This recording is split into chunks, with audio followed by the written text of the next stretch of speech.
Salut à tous. L'archidiocèse de Mbandaka-Bikoro se dotera un jour d'une clinique moderne, la clinique Saint-Luc. Je vous en montre la maquette. La clinique Saint-Luc sera certainement la plus moderne, la mieux équipée de la ville de Mbandaka, chef-lieu de la province de l'Équateur dans le nord-ouest de la République démocratique du Congo. Mais il y a une condition majeure. Suivez l'entretien que m'a accordé M. l'abbé Louis Iyeli, directeur de la Caritas diocésaine. C'est au nom de l'archevêque de Mbandaka-Bikoro, Monseigneur Ernest Mboko. Nous nous retrouvons avec vous aujourd'hui, vendredi 21 février 2025. M. l'abbé, vous êtes directeur de la Caritas diocésaine, n'est-ce pas? Oui, affirmatif. Alors, tout à l'heure, l'archevêque, son Excellence Monseigneur Ernest Mboko, vous a chargé de répondre à la question que je me posais. Qu'a fait l'archidiocèse de Mbandaka-Bikoro de l'argent versé par l'État congolais pour des œuvres à impact visible, des œuvres sociales à impact visible? Merci beaucoup, Révérend Père. L'archidiocèse, comme tous les autres diocèses du pays, avait reçu le financement du gouvernement congolais à la hauteur normale de 600 000 $ en 2 tranches. À partir de ce montant-là, il faut défalquer les frais bancaires. Tout ça, c'était moins de 600. Alors, comme on devait réaliser des projets impact visibles pour nous en Mbandaka-Bikoro, nous avons choisi de construire un hôpital moderne pour la population de Mbandaka, un hôpital qui fera un peu la différence avec tous les hôpitaux qui existent à Mbandaka, le chef-lieu de notre province de l'Équateur, avec une imagerie moderne, parce qu'à Mbandaka, même aussi aux environs, les gens sont toujours transférés à Kinshasa pour des soins appropriés, pour les examens, il n'y a pas d'appareils ici, tout cela. C'est comme ça qu'on visait un peu faire, construire un hôpital ici qui pourrait faire la différence avec tout ce qui existe. C'est comme ça que nous avons pris cet argent qui nous a été donné par le gouvernement pour construire cet hôpital moderne que nous avons baptisé au nom de l'hôpital Saint-Luc. Alors nous avons reçu la première tranche à l'année 2022, je pense au mois d'août. Et nous avons pris contact, nous avons lancé les appels d'offres. Il y a eu des entreprises qui avaient postulé pour gagner le marché. Et nous avons travaillé, nous sommes mis d'accord avec Relief, une entreprise qui était déjà en train de travailler pour nous à Bokoté, dans le site où repose le corps du bien-heureux Isidore Bakanza. C'est comme ça que cette même entreprise était sélectionnée pour la construction de l'hôpital Saint-Luc. C'est pour ça que le contrat a été conclu. Nous avons mis entre les mains de l'entreprise les fonds que nous avions pour les travaux de construction de cet hôpital. Alors, pour la première tranche que nous avons eue,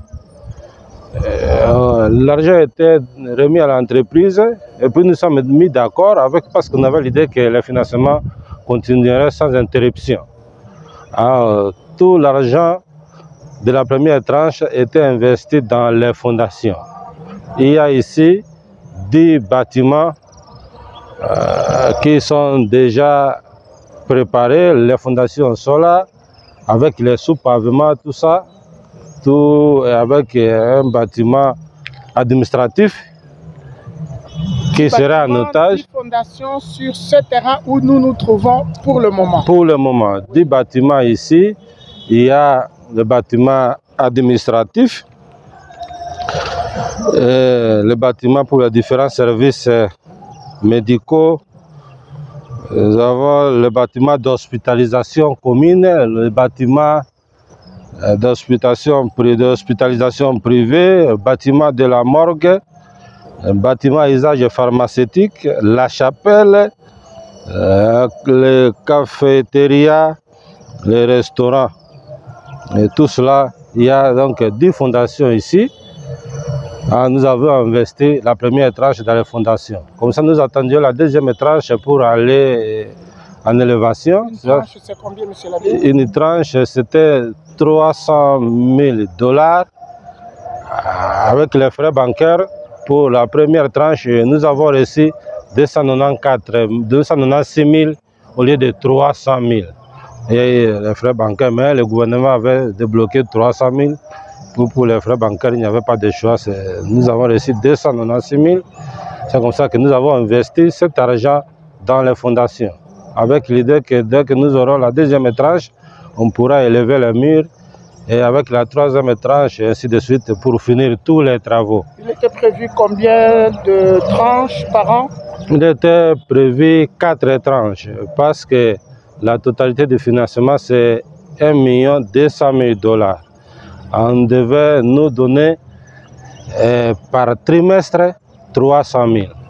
Alors, comme nous avons reçu la première tranche, 300 000 au début, et à l'année 2022, au mois d'août, nous avons investi, nous avons commencé les travaux en 2023, puis on attendait maintenant la deuxième tranche.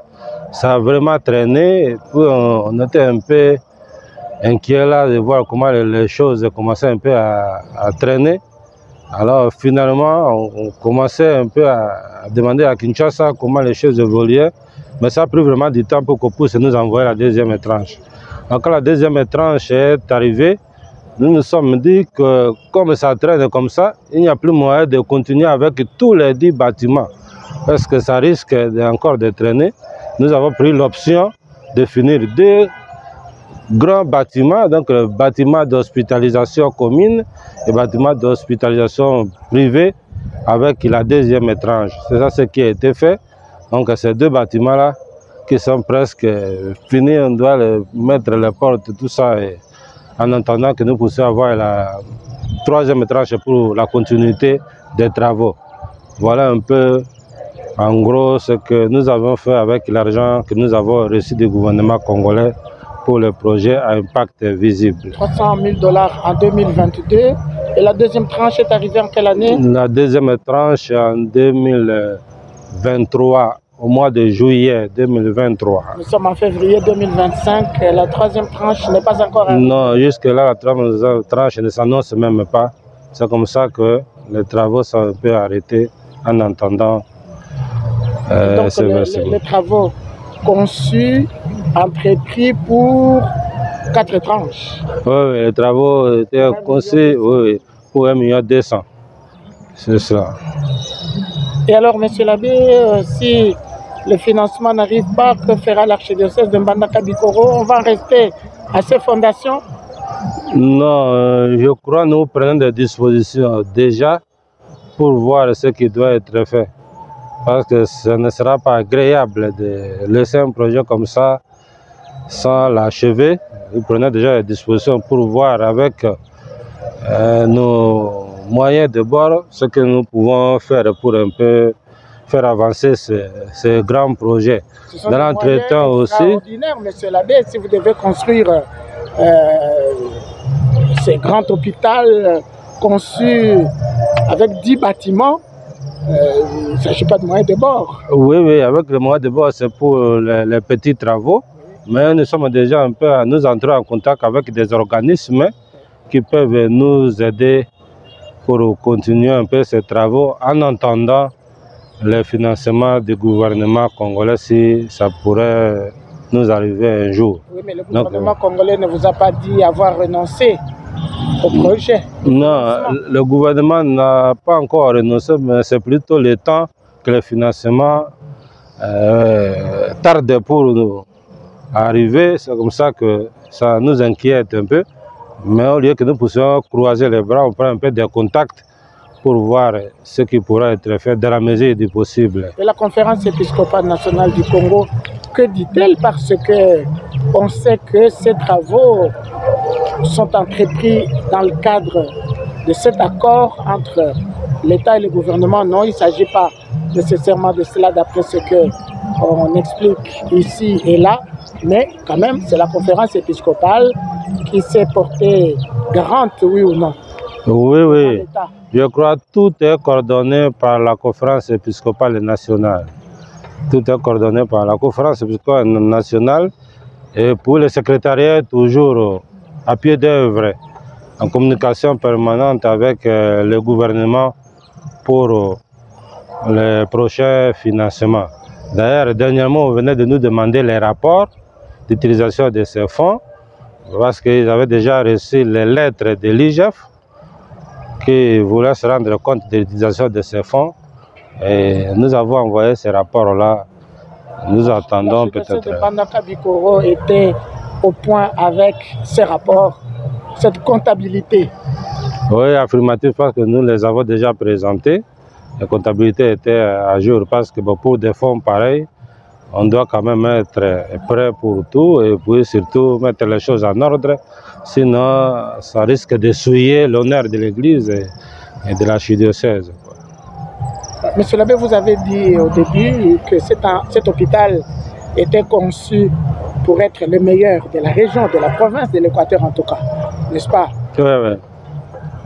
Quelle est la situation en fait ici à Mbandaka? Quel est le niveau dans ce domaine? Oui, je crois que dans ce domaine-là, il y a beaucoup de difficultés dans ce domaine. Si je prends les hôpitaux que nous avons ici, il y a les hôpitaux qui nous sont laissés par les Blancs. Donc on a des hôpitaux généraux de référence, de Wangata et Mbandaka. Et puis la clinique qui est devenue hôpital universitaire. Bon, ce sont des hôpitaux, je dirais, qui n'ont pas des examens spécifiques pour résoudre tous les problèmes de la population. Le cas, par exemple, des examens des scanners et d'autres examens, n'étant pas tellement du domaine, mais je sais que quand il y a des cas comme ça, la plupart déjà sont transférés à Kinshasa et ceux qui n'ont pas de moyens finissent par rester ici sans soins médicaux. Et puis aussi, quand on voit ces infrastructures qui sont là, ça date de longtemps et puis les choses ne vont pas dans le sens vraiment d'ajouter les nouvelles techniques avec des appareils qui peuvent vraiment répondre aux besoins de la population. C'est comme ça, nous, au niveau de l'archidiocèse, on voyait un peu loin, on veut avoir un hôpital qui pourra avoir surtout tous les appareils nécessaires du côté de l'imagerie afin que les gens ne puissent pas se rendre toujours à Kinshasa pour ces examens appropriés. Ça, c'est vraiment l'idéal. Aussi, quand on voit aussi du côté aussi, de manière un peu générale, pour les soins médicaux, le problème se pose. Il y a des grèves par-ci par-là dans les hôpitaux et la plupart de nos médecins ici ont leurs cliniques privées, les hôpitaux privés, les dispensaires privés. Ils orientent un peu les gens souvent là-bas, mais les conditions de traitement, tout ça, ne sont pas tellement agréables au niveau de la population. Et aussi, quand je vois aussi dans ce domaine-là, on a plusieurs médecins parce qu'on a l'université de Mbandaka qui fournit des médecins ici et ceux qui étudient aussi ailleurs sont ici. Les médecins ne partent pas tellement à l'intérieur de la ville de Mbandaka. Ils sont plus concentrés en ville et ça devient un peu difficile pour que tout le monde ait de la place. C'est comme ça qu'avec les cliniques ou les dispensaires privés de médecins, les hôpitaux vraiment de l'État ne rendent plus tellement de services à la population. C'est comme ça que nous voulons un peu, si les moyens seraient réunis, avoir cet hôpital-là, un peu un standing moderne pour aider les gens à avoir les soins appropriés sur place sans déplacement à Kinshasa. Alors, ce serait avec le financement du gouvernement congolais, mais ce serait un partenariat où l'hôpital appartiendrait à l'Église catholique. Je crois que l'hôpital appartiendrait à l'Église catholique parce que l'idée du gouvernement, c'est de donner au diocèse les moyens pour réaliser des projets impact visibles, résoudre les problèmes de la population. Et ça ne serait pas géré par le gouvernement, ça serait sous la gestion de chaque diocèse. Et chaque diocèse avait la liberté de choisir son projet tenant compte de la situation du milieu. Pourquoi l'archevêque de Mbandaka, Monseigneur Ernest Ngoko, a-t-il choisi comme projet un hôpital, d'après vous? Oui, l'hôpital a été choisi, bon, après consultation de plusieurs personnes. C'est pour répondre à ces besoins-là, à ces problèmes-là que je viens de vous dire. Donc à Mbandaka, on n'a pas le service de l'imagerie et des appareils qui sont nécessaires pour que les gens fassent tous les examens médicaux ici sur place.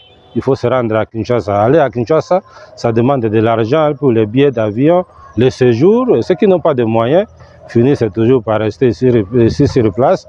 Même ceux qui ont aussi des moyens, quand ils partent là, bon, si les soins ne répondent pas au cas où, en cas de décès, il y a des gens qui sont enterrés loin de l'heure parce qu'il n'y a pas de moyens pour rapatrier les corps. C'est comme ça qu'on veut un peu résoudre ces problèmes-là. C'est vraiment après consultation de beaucoup de personnes et de nos couches qu'on s'est rendu compte qu'il faut absolument avoir un hôpital moderne. À Mbandaka, chef-lieu de la province de l'Équateur aussi, c'est le chef-lieu de notre province ecclésiastique. Les autres diocèses suffragants n'ont pas aussi, si nous, en Mbandaka, c'est l'ancienne province de l'Équateur. L'ancienne province de l'Équateur, si nous sommes dans des conditions pareilles, les autres diocèses, je crois qu'ils sont encore dans des difficultés plus réelles par rapport à nous autres ici à Mbandaka. Monsieur l'abbé Louis Ieli, dernière question. À votre avis, pourquoi l'État congolais, pourquoi le gouvernement congolais fait-il confiance à l'Église catholique à ce point pour la réalisation d'œuvres sociales à impact visible? Pourquoi l'Église catholique et l'Église catholique de Mbandaka Bikoro en particulier? Oui, merci beaucoup, Révérend Père. Je crois que ça aussi dans le cadre de l'accord cadre entre le gouvernement congolais et le Saint-Siège. Donc le gouvernement est appelé à accompagner l'Église dans la réalisation des œuvres sociales. Aussi, bon, parce que les gens ne le savent pas, ils pensent seulement que l'Église catholique qui a reçu de l'argent de la part du gouvernement. Comme moi, je suis le point focal de ce projet dans l'archidiocèse, quand j'ai vu la correspondance de l'IGF, j'ai appris qu'il y a d'autres aussi confessions religieuses, les kimbanguistes, les musulmans et tant d'autres qui avaient eux aussi reçu des financements. Je ne connais pas le montant, mais parce que je pense que la politique du gouvernement était de faire des efforts pour qu'il y ait des œuvres qui soient réalisées pour toute la population. Alors ils ont traité avec les églises, tout ça, d'autres organisations. Pas seulement l'église catholique, parce qu'il y a des documents qui attestent cela. Mais aussi, si l'État fait confiance à l'Église catholique, c'est à cause des œuvres que nous trouvons, les œuvres sociales qui sont, dans notre Église, sont réalisées par notre Église depuis longtemps, que ce soit dans le domaine sanitaire, dans le domaine de l'éducation, tout ça. Donc, l'Église catholique se distingue vraiment de ce côté-là. Et s'il y a des fonds qui sont mis entre les mains des responsables de l'Église, certainement, ça va rendre beaucoup de services à la population. Je crois que c'est cela qui a poussé l'État congolais aussi à faire confiance à notre Église. Monsieur l'abbé Louis Ieli, prêtre de l'archidiocèse de Mbandaka Bikoro, directeur diocésain de la Caritas. Merci, monsieur l'abbé. Merci beaucoup, Révérend Père.